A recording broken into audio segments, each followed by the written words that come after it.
Good morning. You're going to have to bear with me. I've got a awesome sore throat, the tail end of a fun cold here. But we're glad to have you back. It's good to be back. We're welcome to Prepper Talk Radio, formerly Prepper Con Radio, on the refreshened K-Talk Media. That's K-Talk is no longer. Yep, It's we've got a new site. It's ktalkmedia.com. Check it out. We've got all the news, weather. We've got some good news coming up on there. We've got some constant updates, and check out our app. Download that app so you can listen to us anywhere you go. But tune in now. It's ktalkmedia.com. Listen live right there on the homepage. Right on the, yeah, so if you're at the office, just connect on your laptop, your desktop, whatever you've got. Click the button. If you guys want to join in the conversation today, you can at 801-254-5855. We've got a great show. And as always, brought to you by Survival Medical. Tougher than nature. And they're just about ready to launch. Huge. Mm-hmm. They're starting in Sam's Club tomorrow up in Logan. So all of you Loganites, anyone up in the Logan area, Cache Valley area, head over to Sam's Club. Check out Survival Medical. And if you're nowhere near there, go to survival-medical.com. Man, these things are pretty much life-proof. I mean, they're waterproof. They're sealed so that in a way with technology that they can actually get a good 20 years out of those.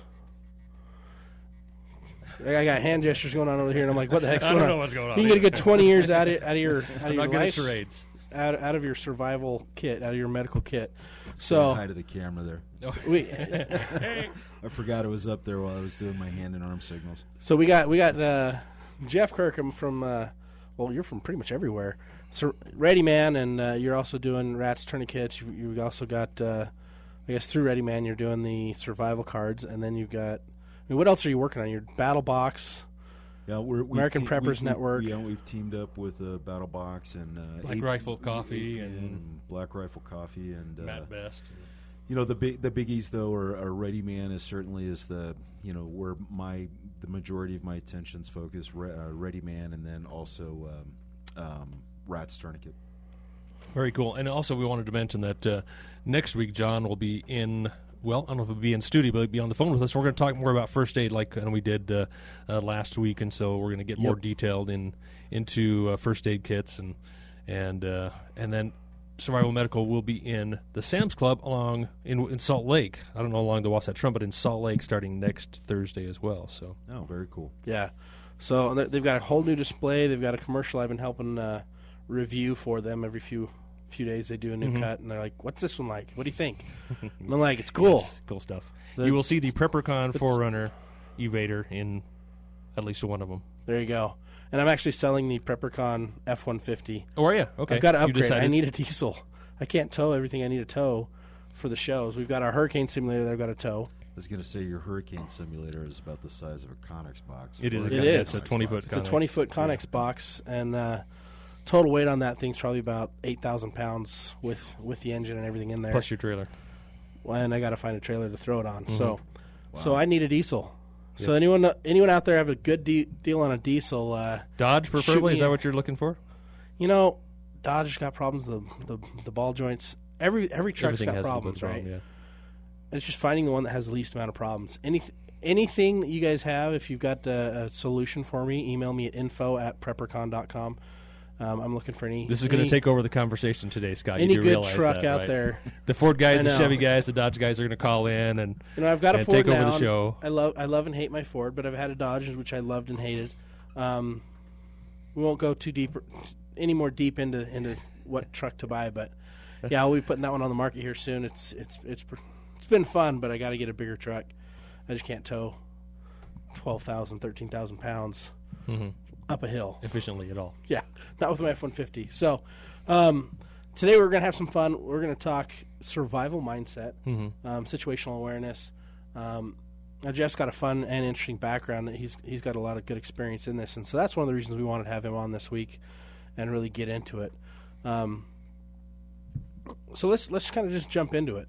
Yeah, I think the way I would envision this conversation going is, I believe there's phases to everything. We start with our natural instinct of fight, flight, or freeze. I think that's where everything kind of starts from, and then we start to learn about survival and the survival mindset, and then from there it maybe even progresses a little bit, and maybe I'd love to hear your comments on this, into the prepping mindset, which is for me kind of an advanced everyday. So you're talking about your natural instincts, you're talking about a survival mindset, so maybe a unique opportunity, unique instance where you're in a survival situation, and then the everyday mindset. So you're kind of classifying prepping as more of the, okay, this happens, I've got plan A, plan B, plan C, like I've got a higher level of thought process. Is that what you're saying right there? Well, I think not necessarily higher level, but an everyday process rather than in a survival situation. You have to kind of break into that. Okay, now I'm in a survival situation. What do I do? Okay, you break into that mindset. Whereas a prepping mindset is something you work on every day. So I think there's a distinction in there.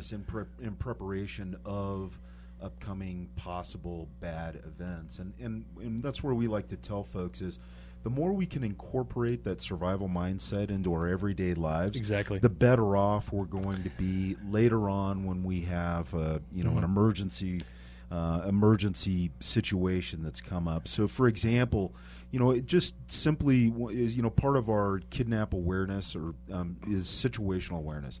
So the more that we can be situationally aware in our day-to-day lives, just doing simple games. So, taking a second, don't get your nose out of the phone that you're so used to, and looking around and smelling the roses, so to speak, is one of those things that helps keep you from getting surprised that leads to an emergency situation. All of a sudden the boogeyman jumps out and you're on the ropes scared is a lot more higher chance of happening if you've got your nose in your phone and not paying attention versus, Right. And we like to say, don't be paranoid, but be prepared. So that means you're situationally aware, and that transgresses over even to the preparedness mindset. Whereas if you're preparing, all of a sudden, if there is an emergency situation, the shock of that situation isn't nearly what it would be if you're going through life with thinking that the world is rivers of chocolate and gumdrop dreams. Yeah, kind of like my example last week of the car crash. I stumbled on the car crash. I was completely frozen, had no idea what I was doing. But if you had that mindset of survival, of preparedness, you're always working on it. It's at your forefront every single day. Yeah, you've got an action plan. We've actually got a caller on line 3. Let's bring him on. Hey, thanks for calling K-Talk. You're on the air with Prepper Talk Radio. Yeah, I just wanted to compliment what you were saying. When I went to first aid class, I was watching the video about how people freeze in emergency situations. I thought that was complete and total bunk. And not more than 3 days later, my brother and I were in a grocery store, and in the deli shop, one of the deep-fried cookers, the pressure cooker, exploded on a girl, splattering 350-degree grease on her. And I looked over, saw it, and I couldn't believe it, but everybody was standing there in absolute shock.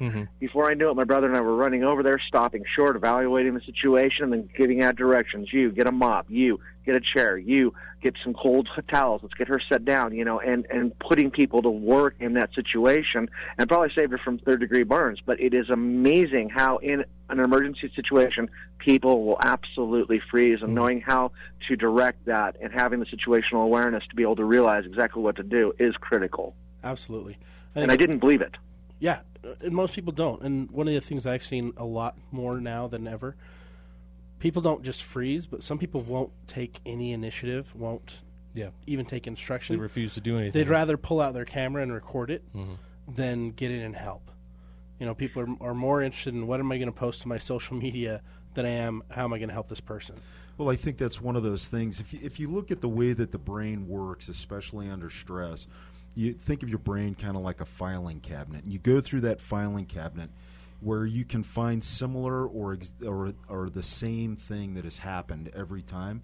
And real quickly, you'll go through and you'll go, okay, this has happened before. I know this is how I reacted in the past. But then all of a sudden, like a pressure kettle going off, exploding, and splashing somebody with hot oil that is life-threatening, where in your filing cabinet of life does that exist? Unless you've been through training or some type of similar training. So just like what our caller in was saying is, you noticed that him and his brother had just gone through training where they talked about the stress response. So immediately they knew, hey, I've got to get in there. I've got to take control, which is why leadership is so incredibly important in an emergency situation. And then I'm betting that part of their first aid training was burns, and so they got in there and they knew what to do. So we've got to get in there. We've got to get off our butts, get off the couch, and learn new things and get those skills up. In the military has spent millions and millions and millions of dollars trying to figure out how to ward off post-traumatic stress syndrome, PTSD. Yep. And overwhelmingly the answer is training. Good training is the best armor against PTSD. So that was going to be my next question for you is, how do you develop this survival mindset? The best way to do it is seek out knowledge. Okay. Seek out the knowledge. The more you know, the more you have that filing cabinet in your brain that you can reach back and go over it. And remember, any learning that we have is perishable. So we're either getting smarter or we're getting dumber. We've got to be vigilant in all things, whether that's politics, whether that's religion, or whether that's the survival stuff that we're talking about now. We've got to constantly seek out that knowledge and be vigilant. And it's very simple. I mean, the funniest thing is, okay, now I'm an assistant scoutmaster now. I haven't been with the Boy Scouts in years. I've been helping with the Venture Scouts, which are the 16, 17, 18-year-olds, and it's high adventure stuff, right? And these, the little 12 and 13-year-olds, we're doing a Court of Honor last week, and the week before that we're going through and just going over the Scout Oath, the Scout Law, and it's coming back to me real quick, but these kids, none of them know it. And I'm like, you've been in scouting for a year, how do you not know this? They just don't focus on it enough. And so then I started looking at what do I know and what do I remember, and I realized I have a huge gap in my knot tying. And that's embarrassing because my brother listens to this, and he's an expert rigging technician, and so he's like, he's going to just destroy me later this week when we see each other, but he's just going to destroy me because I don't remember all the knots. The basics. But he's crazy knots. Yeah. Knowledge. He's insanity. My brother is knots. to knot tying and rigging as Jeff as you are to guns. Maybe even more so. It's ridiculous. But you know what? One of the best ways to learn a skill is go take a class, and even if it's a basic class, go home and teach it to somebody else. Exactly. I think that's the biggest thing, and that's why we do all the different things we do, is so that we can go in and learn and then teach. Yeah, absolutely. And bring in teachers who actually know how to teach. Yeah, every time we prep for a show, it's always a great opportunity for me to say, okay, this is a great refresher course, to get ready again for a show. So absolutely, even if you think you know it, you dig back in and they come right to your mind again. Absolutely.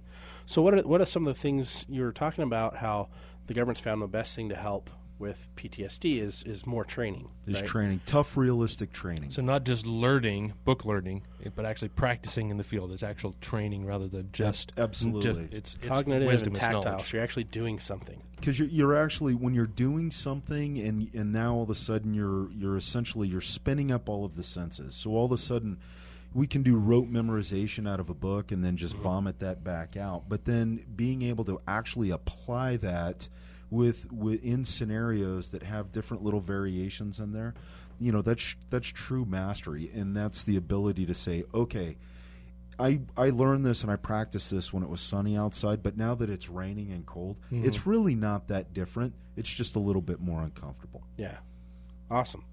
Well, we're really excited to have you here. This is fun. If you guys want to join in the conversation, we're heading into a break here in just a few minutes. But tune in on the app. Get here on the phone. We're brought to you by Survival Medical. Survival Medical has a first aid kit for everyone's needs, and is the only first aid kit that is tough for the nature. It's opening up right now in Sam's Club tomorrow in Logan, Yep. and then next week in Salt Lake. So check them out, survival-medical.com. We'll be right back after this break. Welcome back to Prepper Talk Radio, brought to you by Survival Medical. Check them out at Sam's Club tomorrow in Logan and next week in Salt Lake City. Guys, remember, this is the toughest, longest-lasting first aid kit. This is what I carry in my car, in my go bag, my bug-out bag, 72-hour kit, whatever you want to call it. That's my main kit. And then I have other ancillary products, most of them provided by Survival Medical. Yeah, and like you say, you go through your kit every 6 months or so, and take things out and go and renew different products and so forth. And This one, you just, okay, it's still there. Yeah. What else do you need to do? This is actually the month I renew my kit. So every 6 months. It's usually April, September, October is my other time, but it's usually by the first weekend in October I've adjusted my kit, going back to winter gear, putting in the things that make sense for cold weather survival. I obviously don't need a down coat in the middle of the summer, for most situations, but if I'm up in the Uintas, yeah, it's good to have one of those in the car in case At least a something warm happens. layer of some sort. A couple wool blankets, some Mylar. It'll get you through it. But make sure you've got in your basic bag whatever you choose to put with you wherever you go, your everyday carry or just something under the seat in the car. Rotate those. A lot of times people don't even think about their water or their food, that they need to rotate that because there are expiration dates. That's a great video we actually did on ReadyMan. We're doing a series on EDC.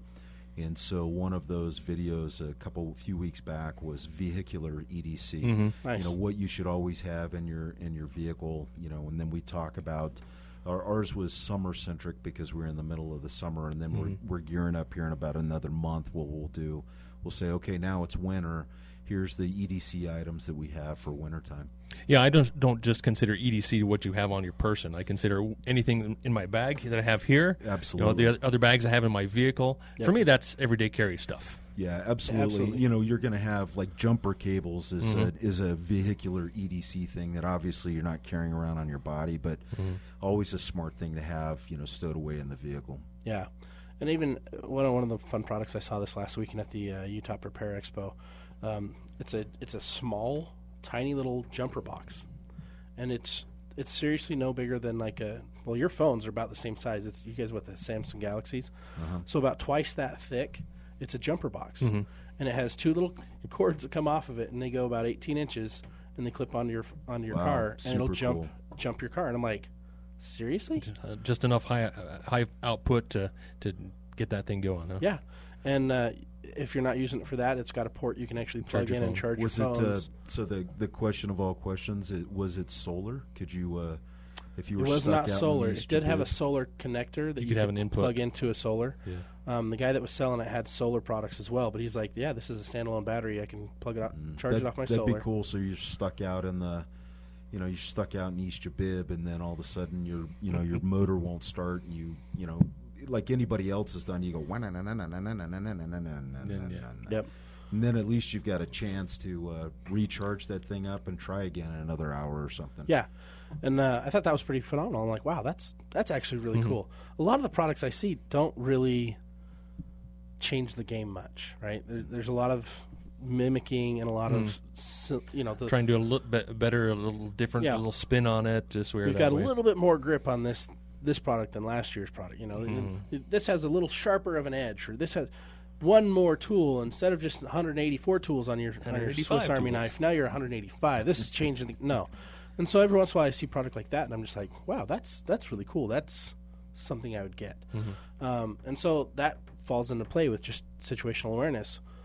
What makes sense for you to have on your person, in your car, in your home, and what are you practicing with? Because if you're not practicing with what you're going to be using, then you're not practicing correctly. And that all comes back to your mindset. So when you're going out with your family to an event, say, okay, where's your mind? Are you thinking, oh, this is going to be a fun game, and I'm going to go buy some popcorn, we're going to get some food, and we're going to have a lot of fun?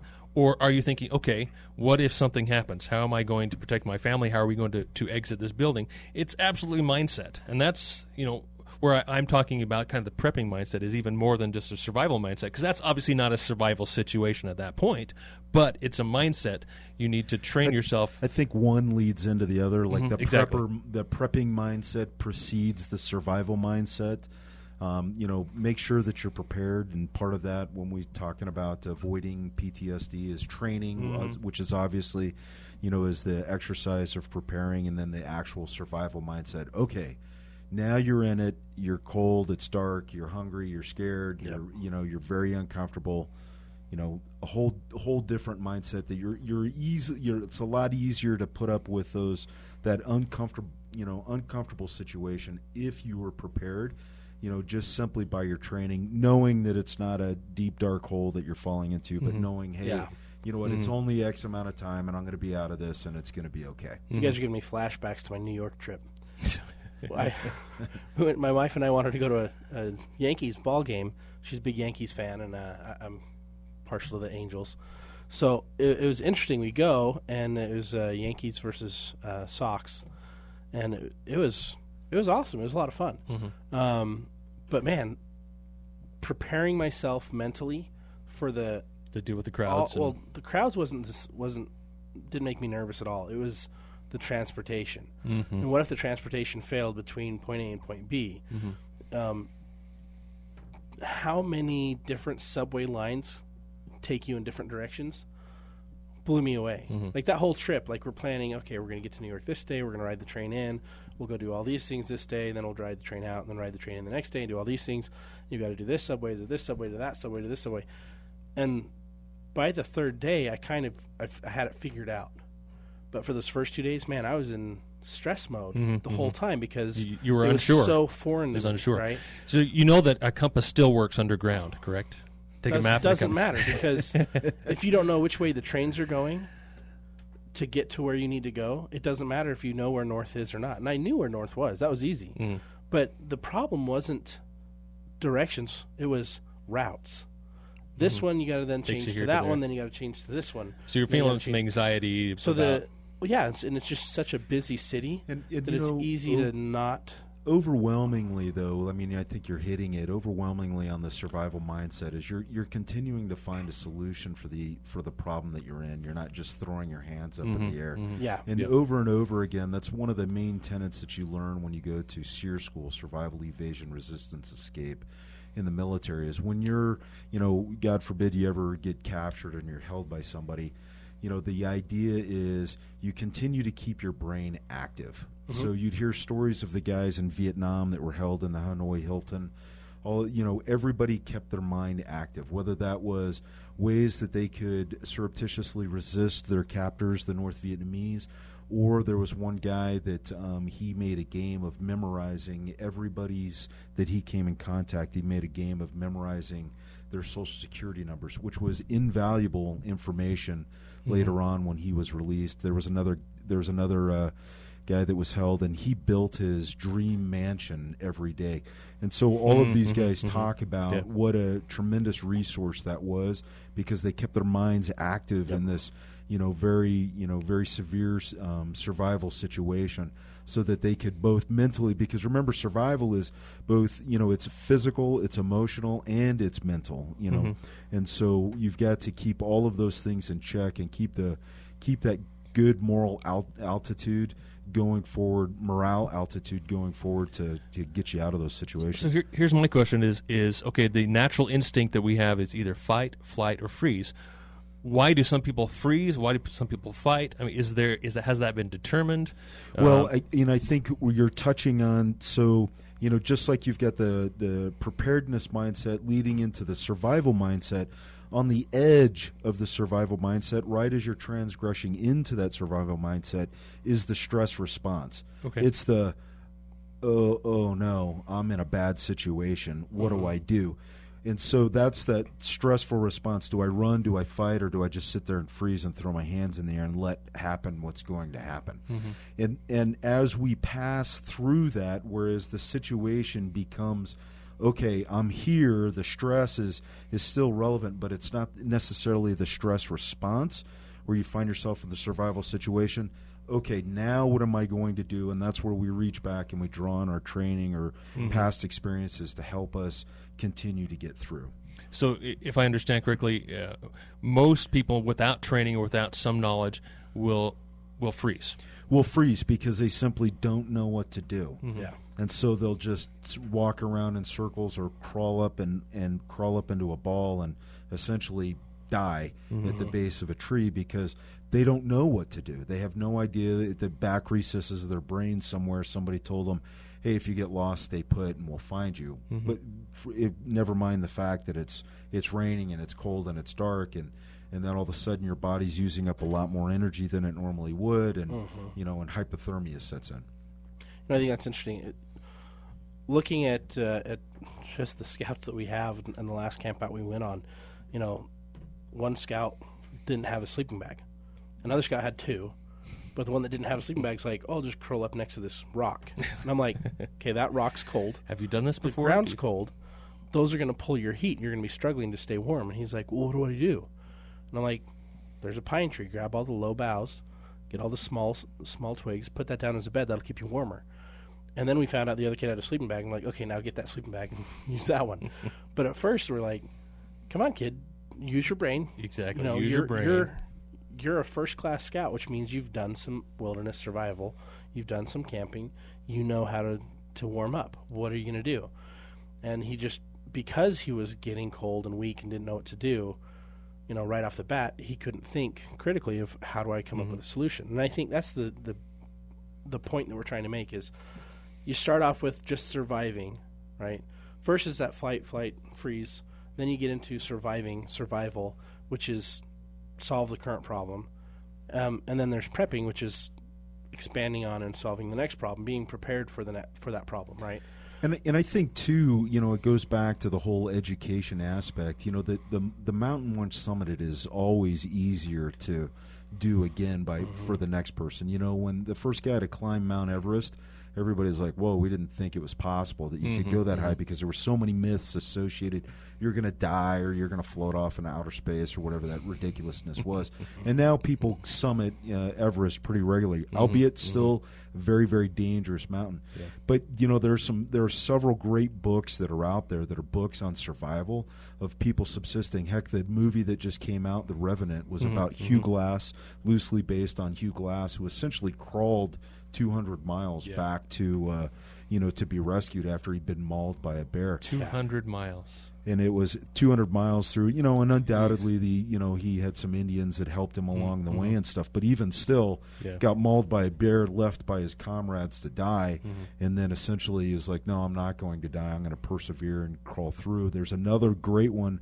A movie came out about it that was loosely based on it called The Long Walk, about five or six individuals that literally walked out of a Siberian prison post-World War II and walked across Siberia, across the Himalayas, and down into India, where they were later found by a British patrol.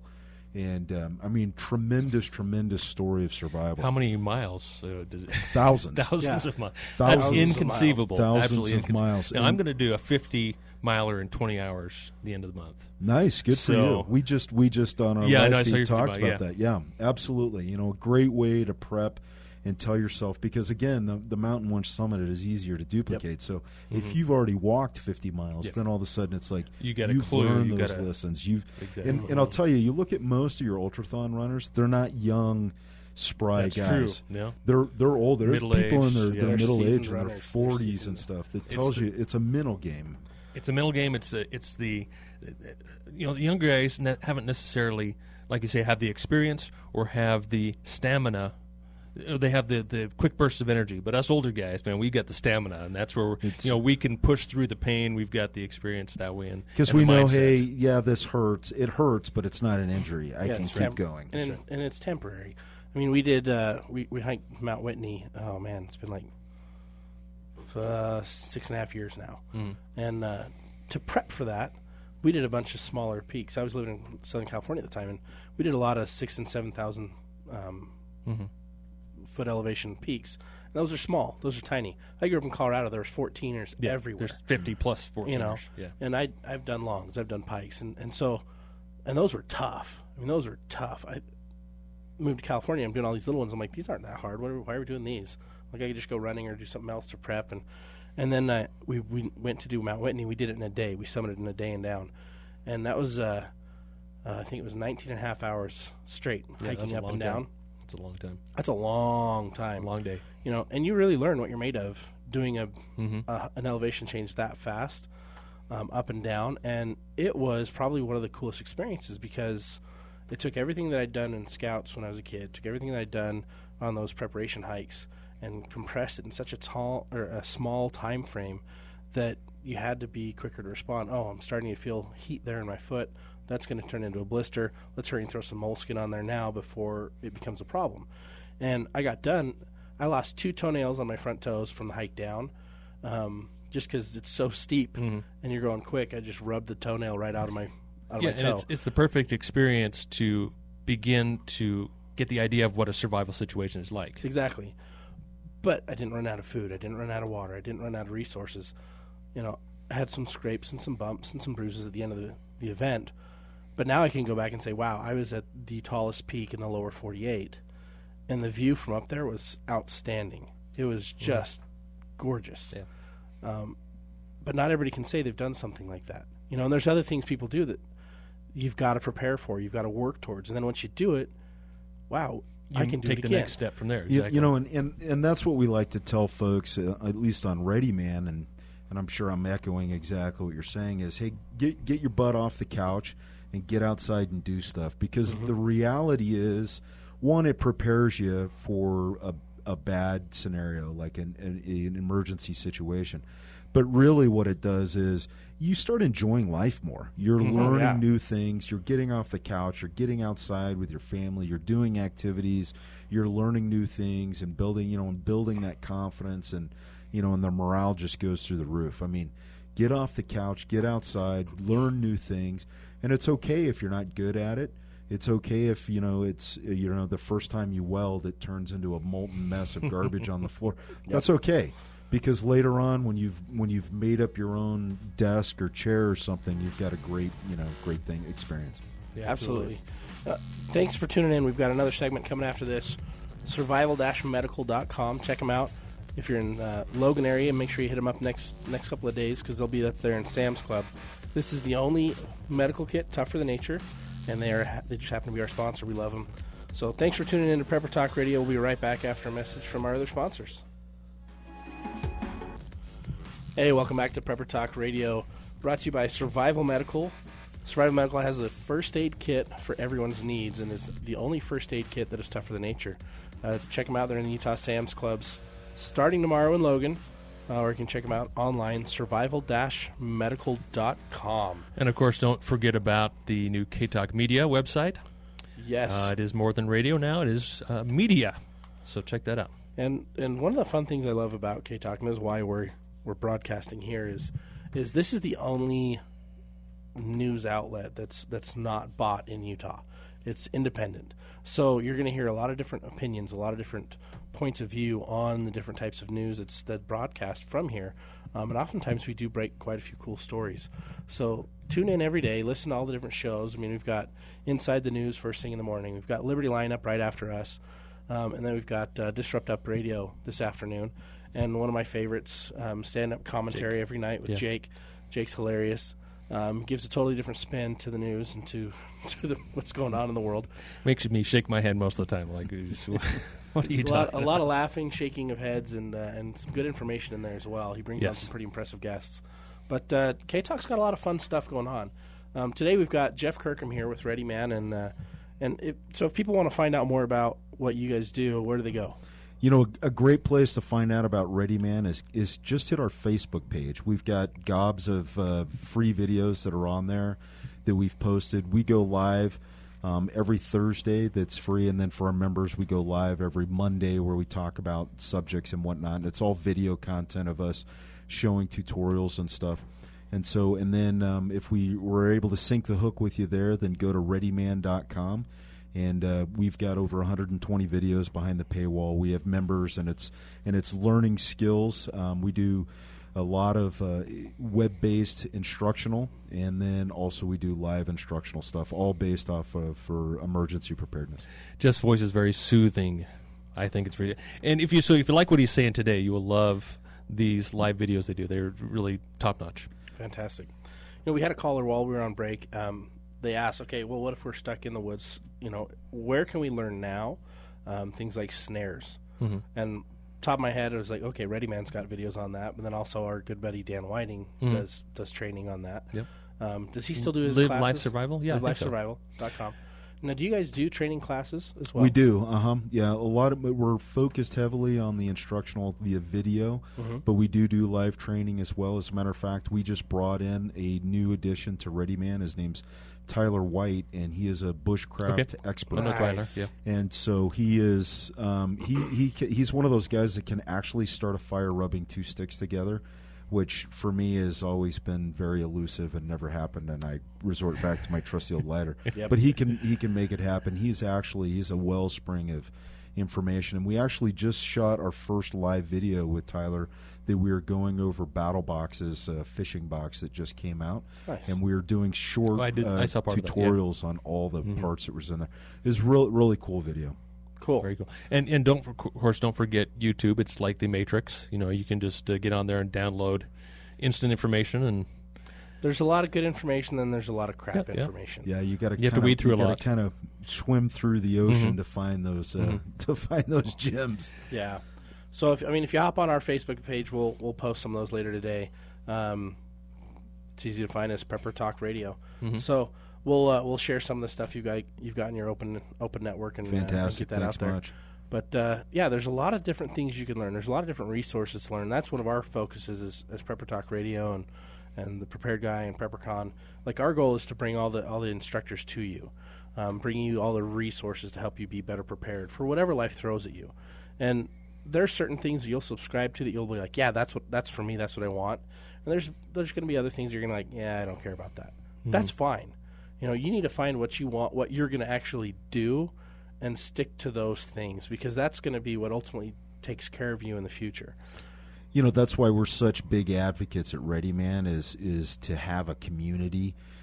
Surround yourself with a bunch of like-minded people if possible, because nobody is just like Tyler. I mean, that guy can start a fire, I think, with laser beams coming out of his eyes at some point, because he can unbelievable. Like, he was demonstrating flint and steel to me, like old school flint and steel, and he was doing it and starting fires like literally it looked like the movies where it's almost effortless, but it's garbage, but really he's sitting here in front of me and doing it, and he's like, no, it's really easy, and he's showing me how to do it, and I did a great job of breaking the flint. So but he definitely complements the other side. So you need that community, because not everybody can be 100% in all skills. Well, the whole lone wolf theory, right? People think, I can do it all myself, I don't need help. That's what we're trying to help you debunk right now. As you're listening, being able to survive 100% on your own, not going to happen. Not for very long, anyway. Tough game. Even the mountain men had rendezvous where they would go back in, and then they'd get up there and they would trade with the Indian tribes and stuff, because they'd starve to death if they did. Yeah. Well, you have to have that network. And that's what we're really trying to do, is help build that network of resources, skills, and more importantly, friendship and community. Because that's what you want to be doing. If things go to pot, well, I shouldn't say if. When things go to pot and you're stuck in a bad situation, whether it's, end of the world as we know it, or end of my job and my whole life's changing, you want to have that transitional group that's there to support you and to help you. And that's what community's all about, because if we're not rebuilding for a purpose and getting back up on top, then there's really no point. Yeah, absolutely. And that's really what it all comes back down to. And it really helping. It gives you purpose, even if you're serving the other people in your community. Again, it goes back to that survival mindset. You've got to have purpose when you're in an emergency situation. And so now all of a sudden, maybe that purpose is simply helping somebody else out of a worse situation than what you're in. Absolutely, when you have your own family to take care of. I mean, right there, that motivation is undeniable. Yeah. When you're by yourself, you can get by, you can limp by, but when you've got responsibility, that's something completely different. Well, it's like I tell my wife all the time. If she ever dies or leaves me, I'm getting a loincloth and moving into the mountains, and that's it. No more community, that is no a more horrible society. visual. That was, I know. That was. You should have seen me when I was in shape. It wouldn't have been as bad. That was horrible. But no, I tell her, I'm like, if that happens, I'm going full mountain man. I'm going into the woods. I'm like, there's no reason not to at that point, right? I know. It's like, well, what else do I have to live for? I'm getting a shipping container. I'm moving to the middle of nowhere. I'm going to live in that shipping container. I'm going old school. You can build a shelter. Dig out a tree. I'm going to dig out the inside of a tree. Dig out a hole. Just like my side of the mountain. Sorry, I'll do the shipping container thing, or I'll get a Vital Dome and live in a Vital Dome. In fact, what's funny is we've got a guy that just bought a Vital Dome last weekend. I do some consulting work for them. Those things are cool. They're cool. Awesome. So we've got a guy that's buying one to live in Coeur d'Alene, living it year round. Oh wow! We've got one guy that won one last year at PrepperCon, and his intent is they've now moved to Alaska, but their intent was to live in one year round. They're like, yeah, we're going to get a yurt. Then we saw this dome. We're like, yeah, we need a dome. And then we won it. What? So they were stoked because they won a dome. And I mean, you don't need a whole lot of space. You know, if you're going to go completely off-grid, you don't need a lot of space. But, man, these things, 425 square feet of space. You can put it up in about 4 hours. 14 feet high. You got to do a second floor up in there. Yeah, we have one guy that actually put up a trampoline. He hung it with chains and then put straps underneath it, and that's where all the kids sleep. It's like a giant hammock up in their loft area because they're 14 feet can you tall. hang stuff off of the? Is it structurally sound enough that you can hang stuff off of the I don't know, the dome? So anywhere the joints are, you can hang things off the joints. The joints are the strongest points, and we use steel so that it has flex. So it'll take over 120 mile an hour crosswinds. It'll hold 3 tons of snow load, or 3 tons of load off the joints. So if you've got that load distributed inside, you can load them up. I mean, could I hang a chain from one of the joints and do pull-ups? Oh yeah, absolutely. I can I just grab the joints and I pull off a couple pull-ups, and that's about all I can do. Wow. But what's one of those things? What do they run? So they're running around $5,000 for the base model. It's a single door. You can get a 3-door, and then you can add features on it. Like we've got a passive solar window that'll increase your temperature from up to 70 degrees out from what's outside. Oh, I'm gonna have to. And they'll have sales on them as well. Yeah, and right now we're actually ending our sale tomorrow that we started last weekend, but it's half off the base package. So you can get a dome starting at $24.95. And to get those, you got to go to journeytents.com, JOURNEYTENTS.com. And is that the 14-foot diameter one? It's 14 foot high. It's 14 feet tall, 24 feet wide. And that's the only dome they sell. And then they also have the tent lines now, which are made out of the same material. So it's a polyvinyl exterior, meaning it's not going to mold. It's not going to mildew. You can put it away wet, pull it out years later, and you're still going to be fine. If you've seen the Real Stadium, that's the same fabric covering the stadium seats. Oh, wow. Exactly. Okay. That's exactly what that is. So it's a 25-year no-maintenance fabric. It's an engineered architectural fabric, and we're the only one in the tent industry using that. And how long does it take to put up? About 4 hours to do the dome. It takes about 20 minutes to put up any of their wall tents.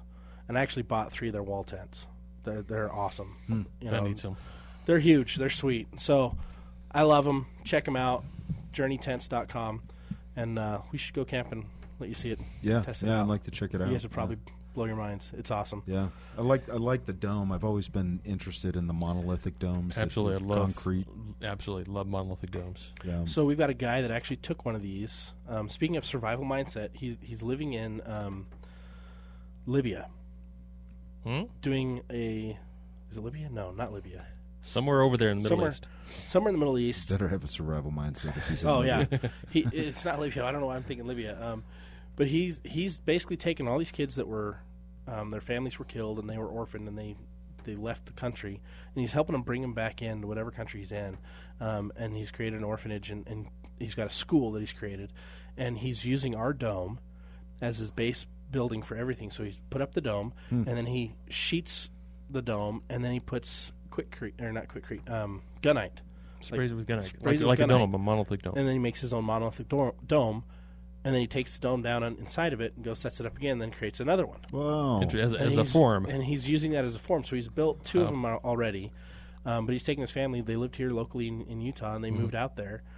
He's got, I think his oldest is like 18. And he's just like, this is what I'm supposed to be doing. I'm supposed to be helping these kids. And so my whole family's bought in. We're doing this. Wow. And so we actually donated a dome to him to help him out. But it's amazing what you can do with that structure. That geodesic and monolithic domes, it's one of the strongest shapes in nature. Yeah, most resilient structure you can get because you've got triangles and spheres, and those are the 2 strongest shapes. And cylinders. Yeah. So it blows my mind. I love these things. Well, in our last few minutes, I guess here, I wanted to talk a little bit about fear and how that plays into the survival mindset, because sometimes you feel that fear and then you completely shut down. It's kind of the fight, flight, or freeze. Freeze is definitely a reaction to fear. Absolutely, and we like to say in Special Forces, survival is an acronym that they have, but and one of those is conquer fear. You have to be able to conquer your fear, because if you don't, and it takes over your mind, then essentially you just sit there and wait for the worst to happen, and you're not doing anything. You're not actively trying to avoid it and trying to actively make a better situation out of the one that you're in. So yeah, absolutely you must conquer fear. So by conquering fear, I mean, obviously requires knowledge. I mean, knowledge and experience and training as well to overcome that fear. How can we recognize panic versus fear versus anxiety? Well, you know I think they're all part of the same sliding scale that's there. You know, it's like the definition of courage is somebody that does something that's right, does the right thing, even though they're scared and they're afraid. And so what we're not trying to say is, of course you're going to be scared. When you're scared in the dark, it's a difficult situation. But what you've got to do is be able to do the right thing for you, for your survival, your family. You do the right thing anyways, even though it may be a little bit more uncomfortable, or even though it may make you question what's going on. If you know it's the right thing, that is the way to conquer fear. And absolutely it goes clear back to what we were talking about on the beginning of the show of prepping. The single biggest thing that you can do to increase your survival and to push fear down and control fear is training. Get out there, learn, so that even if you've done something in the bright daylight when it was nice and sunny around your family and you're having a good time, now all of a sudden when it's in a bad situation, you can still take that experience and do it. Awesome.